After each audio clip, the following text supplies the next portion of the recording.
Recently अभी कुछ दिन पहले मैंने एक वीडियो बनाया था जहाँ पर मैंने ये बताया था कि स्पिरिचुअलिटी में आप जैसे ही आगे बढ़ते हो तो आप अपने दुश्मन तक को माफ़ कर देते हो।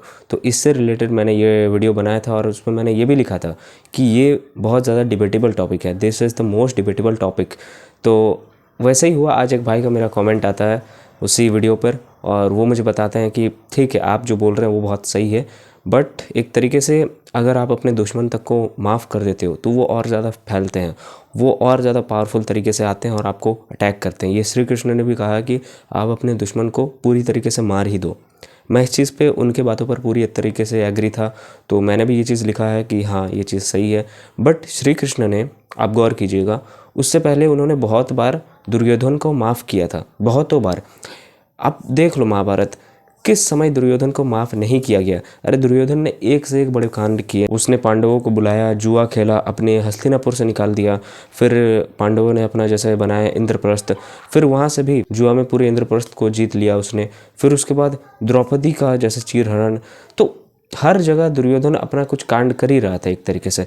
फिर भी और उसके बाद क्या हुआ, पांडवों को अज्ञातवास भेज दिया गया और दुर्योधन के द्वारा ही भेज दिया गया। तो क्या हो रहा है, दुर्योधन ने स्टार्टिंग से ही गलतियां की ही थी, ठीक है। अब जब अज्ञातवास से वो लौट भी गए थे, फिर भी श्री कृष्ण चाह रहे थे कि फिर भी युद्ध ना हो। वो खुद शांति दूत बनकर आए थे और उन्होंने दुर्योधन के सामने ये प्रस्ताव रखा था कि ठीक है, आप मुझे हस्तिनापुर भी नहीं दीजिए, आप मुझे इंद्रप्रस्थ भी नहीं दीजिए, पांच पांडवों को कुछ तो हक मिलना चाहिए। उसके लिए आप पांडवों को 5 गांव, सिर्फ 5 गांव दे दीजिए। अब देखो भाई, इतने बड़े राजा के बेटे वो, अब उन्हें कुछ भी ना मिले ऐसा थोड़ी हो सकता है, कुछ तो मिले ना भाई। वो रहेंगे कहाँ, पहली बात ऐसे ही जंगलों में तो नहीं भटकते रहेंगे। 13 साल को उन्होंने अज्ञातवास झेल कर आया, फिर अभी फिर से भटकने लगेंगे। तो ये चीज़ उन्होंने सोचा कि नहीं, एटलीस्ट अगर 5 गांव भी दे दे तो भी वो खुशी खुशी रहेंगे, फिर भी इनको माफ़ कर दिया जाएगा।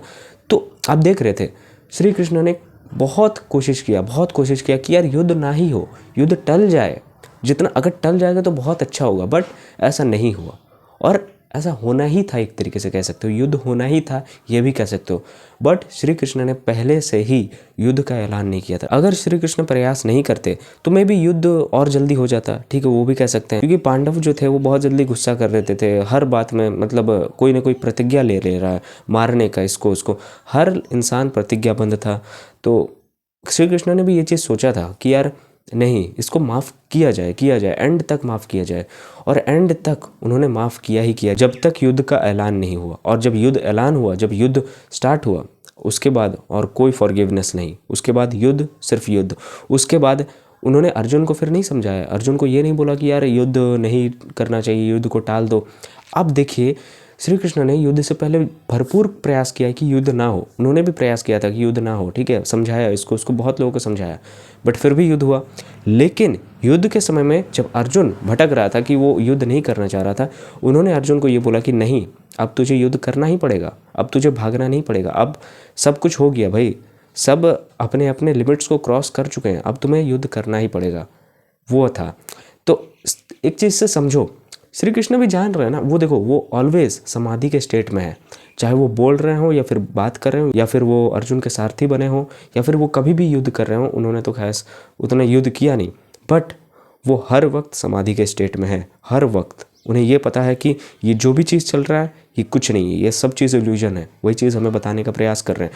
तो देखो, मेरा उस वीडियो का मतलब यही था, मैं यही बताने का प्रयास कर रहा था कि अब जो भी चीज़ देख रहे हो आसपास, ये सब चीज़ इल्यूजन है। आपके दुश्मन, आपके अच्छे दोस्त, इवन वो सब भी इल्यूजन है, इवन आप भी इल्यूजन हो, ठीक है। और ये जो साइकिल है ना, ये रिपीट ही हो रहा है, ये रुका नहीं है और ये रिपीट होता रहेगा। समझ रहे हो इस चीज़ को?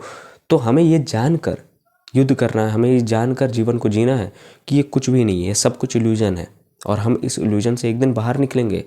सपने में हम, ये एग्जांपल मैं बहुत बार दिया हूँ, जैसे हम सपना देखते हैं तब एकदम रियल लगता है, एकदम रियल, लेकिन ऐसा लगता है कि यार हम पूरे जी लिए उस सपने में। थोड़ा सा ही होता है, कुछ क्षण पलों का होता है, लेकिन हमें ऐसा लगता है ना कि हमने यार उस सपने को एकदम अच्छे से जिया है, एकदम रियल लगता है। उसी प्रकार से ये हमारा जीवन भी है, पूरा रियल लगता है, लेकिन जैसे ही हमारा ये शरीर छूटेगा उसके बाद हमें पता चलेगा ओ माय गॉड, ये तो रियल था ही नहीं। तो इस चीज़ को समझो अच्छे तरीके से। मैंने वहाँ पर यही बताने का प्रयास किया था। देखो, हमें किसी भी बात को ऐसे दिमाग में डायरेक्ट नहीं बैठा लेना है कि यार वो सही तो वही सही, ये गलत तो यही गलत, वो चीज़ नहीं। आप चीज़ों को समझने का प्रयास करो। जो इंसान सही भी कर रहा है, ठीक है। जो इंसान गलत भी कर रहा है, जो इंसान कुछ भी नहीं कर रहा है, इवन जो कुछ कर भी रहा है, वो सब चीज़ भी कुछ मतलब ही नहीं उन सारी चीज़ों का एट द एंड। ठीक है। अगर हम देखो, इसका मतलब ये नहीं कि हम कुछ काम करना छोड़ दें, इवन ये चीज़ नहीं होता यार। अब हम आए हैं, मैं इस चीज़ का भी एक वीडियो बनाऊंगा। जैसे देखो, पृथ्वी में हम आए हैं यहाँ पर, अब बहुत सारे लोग स्वर्ग है, नरक है, ऐसा बोलते हैं। तो ये कर्म भूमि है, यहीं पर हम कर्म कर सकते हैं, इसके अलावा हम कहीं पर कर्म नहीं कर सकते। ये हमारा कर्म भूमि है पृथ्वी, ठीक है। इस धरती पे हमारा कर्म भूमि है। अब कहीं पर भी चले जाओ ना, इससे ऊंचे लेवल पर, ऊंचे स्टेट पर भी आप चल जाओ, आप वहाँ कर्म नहीं कर सकते। ऐसा मैंने सुना है, ऐसा मैंने कहीं कहीं पढ़ा है। तो आप वहाँ कर्म नहीं कर सकते। जैसे मैंने एक बार सर्च वर्च कर रहा था इधर उधर, तब मैं पता चला क्या स्वर्ग पे कर्म हो सकता है, कुछ काम वहाँ पर किया जा सकता है, वहाँ से हम और आगे बढ़ सकते हैं। ऐसा मैंने बहुत कुछ चीज़ सर्च किया था, और पता चला कि 7 लोक होते हैं। तो हर लोक में आप कर्म नहीं कर सकते, कर्म सिर्फ आप यहीं पर कर सकते हो। तो यहाँ पर आके अगर आप ये सोचोगे कि आपको कर्म नहीं करना है, आप कर्म नहीं करोगे, तो कुछ होने वाला नहीं है। यहीं पर है मेन, यहीं पर आपको कर्म करना है, और यहीं से आप आगे जा सकते हो, आपका नेक्स्ट साइकिल शुरू हो सकता है। ये चीज़ है, यही चीज़ मैं बताना चाह रहा हूँ। एट द एंड आपका गोल ये नहीं होना चाहिए कि जो गलत हो रहा है, इवन जो गलत हो रहा है, ठीक है, उसके खिलाफ जो होती है कार्रवाई, वो चीज़ होनी चाहिए, ठीक है। लेकिन आप डीपली थिंकिंग करो, बहुत तगड़ी तरीके से सोचो। मैं वहाँ पर ये बताना चाह रहा था कि स्पिरिचुअलिटी में बताना चाह रहा था कि यार, जो इंसान स्पिरिचुअलिटी में बहुत ज़्यादा आगे बढ़ जा रहता है, उसे पता होता है और उसे बहुत सारी चीज़ों के बारे में आभास भी होता है। तो उसके बाद उसको बहुत सारी चीज़ों के बारे में नॉलेज भी होता है, चलो ये जो भी हो रहा है सब कुछ नकली है, कुछ है ही नहीं असली। तो उसके बाद वो सारी चीज़ों को तो वैसे ही देखेगा ना, उसे क्या ही फ़र्क पड़ेगा, तुम मुझे बताओ। हमारे फादर मदर, इवन भाई बहन, जो भी, ये भी एक तरीके से हमारे बंधनों में ही बंधे हैं, हम इनके बंधनों में बंधे हैं, धर्म के बंधनों में बंधे हैं, ठीक है, समाज के बंधनों में बंधे हैं। तो हम एक तरीके से बंधे ही हुए हैं। जैसे आप घर से बाहर निकल जाओ तो आपको उतना ज़्यादा चिंता नहीं होने लगता है। आप सालों तक रह रहे हो बाहर में, आपको घर का कोई टेंशन नहीं होगा। आपके दिमाग में ऐसा थॉट भी आ जाएगा कि अगर घर में कुछ हो भी जाए तो शायद मैं अभी, मुझे कुछ फ़र्क नहीं पड़ेगा, क्योंकि मैं अभी बहुत टाइम से बाहर में रह रहा हूँ, ठीक है। अब मैं घर में रहता तो उनके लिए बहुत ज़्यादा प्यार रहता, उनके बारे में मैं हमेशा सोचा करता, अगर कुछ हो जाता तो मैं रो देता। लेकिन जैसे ही तुम बाहर जाओगे, 1-2 साल तक अगर तुम बाहर में ही रहोगे ना, उसके बाद तुम्हें कोई फ़र्क नहीं पड़ेगा कि घर में क्या हो रहा है क्या नहीं हो रहा है। तुम सोचोगे कि अगर मैं कमाने लग जाऊँ तो पैसा भेज दूंगा घर में, ये चीज़ तुम सोचने लगोगे, समझ रहे हो। और उसी से तुम अपना खुशी देखोगे कि यही खुशी है मेरा लाइफ में। ये चीज़ मैं बताने की कोशिश कर रहा हूँ। तो हमारा मन एक जगह में है ही नहीं, हो ही नहीं सकता। तुम एक जगह में रहो, मैं बोल रहा हूँ तुम एक जगह में रहो, तुम घर में रहो, तुम घर के बंधनों में बंध जाओगे। लेकिन तुम बाहर में रहोगे तो तुम बाहर के बंधनों में बंध जाओगे और घर के बंधनों से मुक्त हो जाओगे। उस समय तुम्हें रियलाइज़ होगा कि यार चलो, घर में था तो एक बोझ था, अब बाहर में मुझे बोझ नहीं लग रहा है। तो इस पैटर्न को कभी कभी नोटिस भी करना ना, कि हमारा मन उदास हो रहा है, फिर हैप्पी हो जा रहा है, उदास हो रहा है, फिर हैप्पी हो जा रहा है। ये हो क्या रहा है, ये क्यों हो ही क्यों रहा है। पहली बात, हमें उदास होना ही नहीं, हमें तो हैप्पी रहना, और हैप्पी हम रह नहीं सकते 24 घंटे। हमें या तो हैप्पीनेस में ही रहना है 24 घंटे, ये चीज़ हम कर सकते हैं। बट यहाँ पर ये होता है कि आपके लाइफ में प्रॉब्लम्स आते हैं, तो उससे आप डर जाते हो, उससे आप दुख हो जाते हो, ये चीज़ होता है। तो उसके बाद आप क्या सोचते हो, यार मुझे दुख नहीं चाहिए, मैं हमेशा आनंद में ही रहना चाहता हूँ, आप ये सोचोगे। तो उससे पहले आपको इस चीज़ को समझना पड़ेगा कि ये हो क्या रहा है। उसके लिए थोड़ा बहुत ज्ञान अर्जित करना पड़ेगा।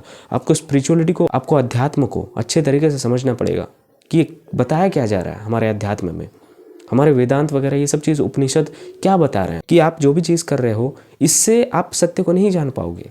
आप जब शांत रहोगे, अकेले रहोगे, अकेलापन से बहुत ज़्यादा डर लगेगा, दुख लगेगा कि मैं अकेला क्यों हूँ, बाहर जाने का बहुत ज़्यादा मन करेगा। बट वो आपका एक टेस्ट होता है, वहाँ पर आपका अवेयरनेस बढ़ता है, क्लैरिटी बढ़ता है। अब कोई इंसान को कुछ नॉलेज ही नहीं है तो ऑफकोर्स तुम बाहर जाओ यार, बेस्ट है। अगर तुम्हें लाइफ में कुछ और आगे करना है जो घर में रहकर नहीं किया जा सकता, तो तुम बाहर जाओ, ऑफकोर्स, इस चीज़ में कोई दोहराई नहीं है। बट तुम्हें हमेशा ये चीज़ दिमाग में रखना पड़ेगा, और इस चीज़ को इवन आभास करने का कोशिश करना पड़ेगा कि मैं जिस चीज़ को मैं बोल रहा हूँ वो चीज़ मैं नहीं हूँ। ये चीज़ तुम्हारे दिमाग में हमेशा रहना चाहिए। अब इवन गांठ बांध लो, मैं तो बोल रहा हूँ गांठ बांध लो, हमेशा जिस मोमेंट में हो उस मोमेंट में फुल्ली रहो, फुल्ली। ये नहीं कि 1 साल पहले का बात सोच रहे हो, यार पिछले साल बहुत मस्त था, आराम से गुजरा, ये चीज़ नहीं। क्यों, ये साल क्या है, ये साल क्या है भाई, इस साल को भी तुम एक टाइम के बाद मोमेंट बनाने लग जाओगे, वाह ये साल कितना मस्त है। वो चीज़ नहीं होना चाहिए। प्रेजेंट मोमेंट में रहो और इस चीज़ को एकदम अच्छे तरीके से जियो।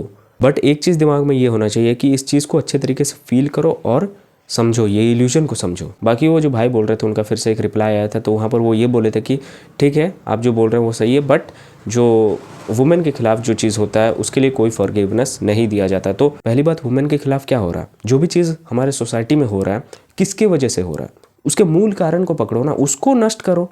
क्यों हो रहा है ये सब चीज़? आए दिन मर्डर केसेस, रेप केसेस हो क्यों रहे हैं भाई? इसका मूल कारण क्या है? ये चीज़ सोचा है किसी ने? ये चीज़ भी सोसाइटी का ही देन है एक तरीके से, समझो इस चीज़ को। अब इतने सारे पॉर्न इंडस्ट्रीज चल रहे हैं, इन सारी चीज़ों को अगर बंद कर दिया जाए, ये सारी चीज़ ही तो हमारे दिमाग को ख़राब कर रहे हैं ना। ये तो मेन जड़ है, इसको बंद करो ना। ये तो हमारे दिमाग में फिट हो चुका है भाई। अब किसको समझाने जाओगे? ठीक है, किसको समझाने जाओगे? कितने लोगों को समझाने जाओगे? आचार्य प्रसाद ने यहाँ पर एक चीज़ कहा था कि देखो ये जो भी केसेस हो रहे हैं ना हमारे समाज में, तो यहाँ पर जो इंसान गलत कर रहा है, चलो उसको तो हम एक सोसाइटी का लॉ है, देश का लॉ है, उस हिसाब से उसको सज़ा दे रहे हैं, बट वो फिर भी बच जा रहा है। उसको अगर जेल में भी डाल दिया जा रहा है वो फिर भी बच जा रहा है। कैसे बच रहा है? उसका अहम जो है वो तो फिर भी बच जा रहा है। उसके अंदर वो जो चीज़ बैठा है जो गलत करवा रहा है वो तो फिर भी बच जा रहा है भाई। समझो ना एक चीज़ को। तो उसके दिमाग में, उसके सबकॉन्शियस माइंड में क्या फिट हो चुका है कि लड़कियों को एक ऑब्जेक्ट की तरह ही देखना चाहिए। और ये चीज़ सिखाया किसने? किसने सिखाया? वही पॉर्न इंडस्ट्री ने सिखाया है सारे लोगों को। वो तो फिर भी बच जा रहा है भाई। तो मेन जड़ जो है हम उसको नहीं देख रहे हैं, बट अगर मेन जड़ को ही ख़त्म कर दिया जाए तो प्रॉब्लम धीरे धीरे ऑलमोस्ट बहुत हद तक सॉल्व हो जाएगा। वो तो फिर भी बच जा रहा है। समझ रहे हो इस चीज़ को? मैं यही चीज़ बताने का प्रयास कर रहा हूँ। हमारा अहंकार जो है, हमारा ईगो, हमारे सबकॉन्शियस माइंड में जो भी नेगेटिविटी फिट हो चुका है वो कोई सज़ा दिलवाने से नहीं ख़त्म हो सकता। ठीक है, मैं ये बता रहा हूँ, सज़ा दिलवाने से ये चीज़ ख़त्म नहीं होगा। मेन चीज़ पर जाना होगा, मेन जड़ पर जाना होगा कि क्यों हो रहा है। हमारे दिमाग में वो चीज़ फिट हो चुका है, हमारे दिमाग को साफ़ करना होगा। जब तक हमारा दिमाग साफ़ नहीं होगा अंदर से, हम कोई अंदर से अच्छे नहीं हो सकते। बाकी लॉ वगैरह है उसके वजह से सज़ा दिया जा रहा है, वो एक अलग मैटर है। वो सरकार जाने उनको सज़ा देना है, ठीक है, वो सबसे ज़्यादा इंपॉर्टेंट है कि वो एक्शन ले इस चीज़ में। लेकिन जो दिमाग में हमारे फिट हो चुका है वो जब तक साफ नहीं होगा हमारा दिमाग कभी भी पॉजिटिव नहीं हो सकता। क्योंकि वो कौन लोग हैं जो अपराध कर रहे हैं? हमारे जैसे ही लोग हैं ना, हमसे तो अलग नहीं है, वो कोई एलियंस नहीं है भाई। तुम एक चीज़ को समझो, जो भी हो रहे हैं हमारे समाज में केसेस, कौन कर रहा है? एलियन कर रहा है क्या? दूसरे प्लैनेट से आकर वो कोई अलग ही इंसान है क्या? नहीं, अलग इंसान नहीं है भाई, हमारी तरह ही दिखने वाला एक इंसान है जो कर रहा है ये सब चीज़। वो एक चीज़ बोला जाता था ना कि सतयुग में जैसे दानव वो एक अलग दुनिया में रहते थे और देवता एक अलग दुनिया में रहते थे, और उसके बाद त्रेता युग में अपने ही देश में रहने लगे दानव और देवता, फिर द्वापर युग में एक ही घर में रहने लगे, और कलयुग में इंसानों के अंदर ही देवता और दानव रहने लगे। तो हमारे अंदर भी वो दानव भी है और सत्य भी है। जो कर रहे हैं गलत काम इस सोसाइटी में, उनके अंदर भी दानव है, उनके अंदर भी लेकिन सच है, सच्चाई है। लेकिन वो ज़्यादा प्रेफरेंस किसको दे रहे हैं? उस दानवपन को दे रहे हैं। और वो दानवपन इतना बड़ा हो चुका है, इतना विशाल रूप ले चुका है, तो उसके लिए सत्य का कोई जगह ही नहीं बचता। समझ रहे हो इस चीज़ को? ये मैं बताना चाह रहा हूँ। और बाकी उन्होंने जो चीज़ लिखा, ठीक है, जो गलत होता वो गलत होता, उसके खिलाफ लड़ाई लड़नी चाहिए, वो एक अलग मैटर हो जाता। बट अगर हम मेन जड़ को समझें कि ये जड़ नहीं है, ठीक है, उस इंसान के अंदर ये चीज़ जागा ही कैसे? क्योंकि कुछ तो गलत है, कुछ तो गलत हो रहा है जो हम अनदेखा कर रहे हैं उस चीज़ को। ये सबसे ज़्यादा इंपॉर्टेंट है। और बाकी मैंने स्पिरिचुअलिटी के बारे में बताया था। जो इंसान स्पिरिचुअलिटी में आगे बढ़ता है तो उसे सब चीज़ के बारे में पता चल जाता है, वो इवन गलत कर ही नहीं सकता। मैं तो ये चीज़ फिर से बोल रहा हूँ, मतलब कोई भी इंसान, इस दुनिया का हर एक इंसान अगर स्पिरिचुअल हो जाए ना, इस दुनिया में जो भी अपराध हो रहे हैं ना सब खत्म हो जाए भाई, सब खत्म हो जाए। सीरियसली बता रहा हूँ। सो आई होप तुम्हें कुछ समझ आया होगा। Thanks for watching. और अगर कोचिंग कॉल बुक करना है तो डिस्क्रिप्शन ज़रूर चेक करना।